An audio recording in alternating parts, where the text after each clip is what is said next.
Praise the Lord, everyone. Praise the Lord. Praise the Lord. Amen. I want to thank each of you for joining with us for Thursday's daily Bible study coming from Charlene's Outreach Ministries. We have a great and wonderful lesson for today. Strength made perfect in weakness. Strength made perfect in weakness. Coming from 2 Corinthians 12, verse 1 through 10. Amen. This is a wonderful and powerful lesson. It is also spoken of Paul's visions and his thorn. Amen. So this is a great lesson, reminding us that God works through us as we show that we are leaning and depending on Him, which is showing that we have a weakness and that we are ready to acknowledge it and lean on Him. Amen. This is a great lesson. We're going to get ready moving right into the lesson. But first, I want to ask if anything is said touches your heart, soul, or spirit, or you have any questions or comments. Uh, Drop them at the bottom of the screen below, and I will get to them as soon as possible. Also, if you would subscribe to my channel and join with us as we gather together to study and meditate on the word of the Lord. Amen. We're going to get ready to move into our lesson, but first, let's have prayer, then we're going to move right in. Dear God in heaven, we thank you, Father, for all the many blessings that you bestow upon us. We thank you for watching over us all night long and waking us up this morning with a finger of love, with fresh and new grace and mercy this day, Father. And our eyes that we see, our ears that we hear, and give us wisdom, knowledge, and understanding from on high. In the mighty name of Jesus Christ, we pray. Amen.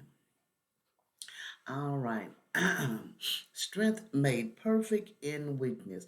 And our lesson is coming from 2 Corinthians, the 12th chapter, the first verse through the 10th.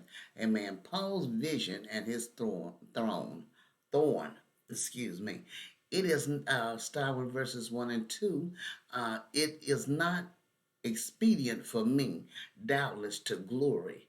I will come to visions and revelations of the Lord. I knew a man in Christ above 14 years ago. Whether in the body, I cannot tell, or whether out of the body, I cannot tell. God knoweth such an one, caught up to the third heaven. Amen. You know, this is a powerful statement to even acknowledge, whether you say it was you or not, to be able to be caught up to the third heaven. Amen. Uh, it's a Paul's revelation support his apostleship. It said the apostle wishes he didn't have to boast at all. It is not becoming or profitable, but under the circumstances it is necessary. So he will pass on from the lowest, most humiliating event in his ministry to the highest, most exalted. He will tell about a personal audience with the Lord Himself. Paul says he knew a man who had this experience 14 years ago. Although Paul does not identify him, there is no question but that he himself is the person referred to. In speaking of such an exalted experience, he will not mention himself personally, but will simply speak in a general way. The man referred to was in Christ, that is a Christian. Verse 3 and 4 says, and I knew such a man, whether in the body or out of the body, I cannot tell. God knoweth, how that he was caught up into paradise and heard unspeakable words, which is not lawful for man to utter. And we see Paul does not know whether he was in the body or whether he was having a spiritual out of the body experience at the time. Some have conjectured that this might have happened during one of Paul's persecutions, such as the one at Lystra, that they say that he might have actually died and gone to heaven. But the text certainly does not demand such an interpretation. In fact, if Paul did not know whether he was in the body or out of the body, that is alive or dead at the time, it would be strange if any modern commentators could throw additional light on the subject, and they really can't. They can only assume, I guess, because unless you run across some specific information in one of the older scrolls, then you really couldn't. The important thing is that this man was caught up to the third heaven. Scripture implies the existence of three heavens. The first is the atmosphere above us, that is the blue sky. The second is the stellar heaven. And the third is the highest heaven where the throne of God is. It is clear that what follows that Paul was actually in the same place of bliss as that to which the Lord Jesus took the repentant thief after his death, that is, to God's dwelling place.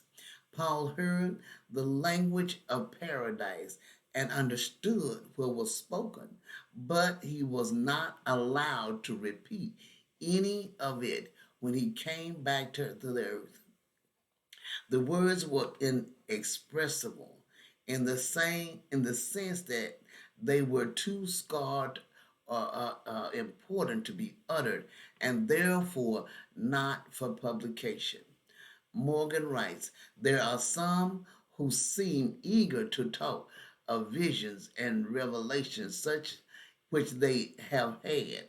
The question is as to whether such eagerness is not proof that the visions and revelations are not of the Lord. When they are granted, and they certainly are granted to the servants of God under certain circumstances, they produce uh, a reverence. They are too solemn, too overwhelming to be literally, lightly described or discussed. But the effect of them will be apparent in all life and service. Verse 5 and 6, of such an one will I glory, yet of myself I will not glory, but in mine infirmities. For though I would desire to glory, I shall not be a fool, for I will say the truth. But now I forbear, lest any man should think of me above that which he seeth me to be, or that he heareth of me. When boasting of weakness, the apostle didn't mind mentioning himself. But when boasting of visions and revelations of the Lord, he would not apply them directly to himself, but would rather speak of as he spoke of the experience. There are many other great experiences of which the apostle could boast if he should desire to engage in this boasting. He would not be a fool in doing so. Anything he would say would be the truth, but he is not going to do it because he does not want anyone to think more highly of him than they actually find him to be or than they hear from him. Verses 7 and 8 says, and lest I should be exalted above measure through the abundance of the revelations, there was given to me a thorn in the flesh, the messenger of Satan to buffet me, lest I should be exalted above measure. For this thing I besought the Lord thrice, that it might depart from me. And so this whole section is a most accurate description of the life of a servant of Christ. And it has its moments of deep humiliation, such as the event at Damascus. Then it has its mountaintop experiences, such as Paul's exhilarating revelation. But normally, after a servant of the Lord has enjoyed one of these experiences, the Lord allows him to suffer some thorn in the flesh that is what we have here. It's possible of we have here. They are only assuming this. They don't have any evidence of this. We learn many priceless lessons from this verse. First, it is proof that even divine revelations of the Lord do not correct the flesh in us. Even after the apostle had listened to the language of paradise, he still had the old nature and was in danger of falling into snare or pride. Amen. And that is so true. No matter how great and blessed things happen with us, and as the Lord allows us to have great mountaintop experiences, we still deal with our flesh, our desiring wrong things. Amen. Three times Paul pleaded with the Lord that the throne in the flesh might depart from him, but he was not allowed to have it removed. Verses 9 and 10 says, "And he said unto me, My grace is sufficient for thee, for my strength is made perfect in weakness. Most gladly, therefore, will I rather glory in my infirmities, that the power of Christ may rest upon me. Therefore, I take pleasure in infirmities, in reproaches, in necessities, in persecutions, in distresses, for Christ's sake. For when I am weak, then I am strong." Paul's prayer was answered, but not in the way he had hoped. In effect, God said to Paul, "I will not remove the thorn, but I will do something better.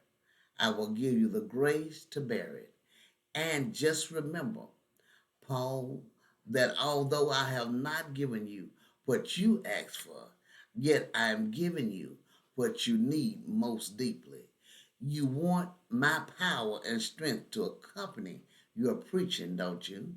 Well, the best way to have that happen is for you to be kept in a place of weakness. Notice that God says, "My grace is sufficient for you." We do not have to ask Him to make His grace sufficient. It already is. The apostle is completely satisfied with the Lord's answer. So he says, "Therefore, most gladly, I will rather boast in my infirmities, that the power of Christ may rest upon me." When the Lord explained the wisdom of his actions, Paul said, in effect, that that was the only way he would want it to be. So instead of complaining and grumbling about the thorn in his side, we would rather boast in his infirmities. He would get down on his knees and thank the Lord for them. Naturally speaking, it is quite impossible for us to take pleasure in the type of experience listed here. But the key to the understanding of the verse is found in the expression "for Christ's sake." We should be willing to endure in his cause and in the furtherance of his gospel things which we would not ordinarily endure for ourselves or for the sake of some loved ones. It is when we are conscious of our weakness and nothingness that we most depend on the power of God. And it is when we are thus cast on him in complete dependence that his power is manifested to us, and we are truly strong. Amen, amen. This is a great and wonderful lesson. Amen. I pray you meditate on this lesson. Have a blessed and wonderful day.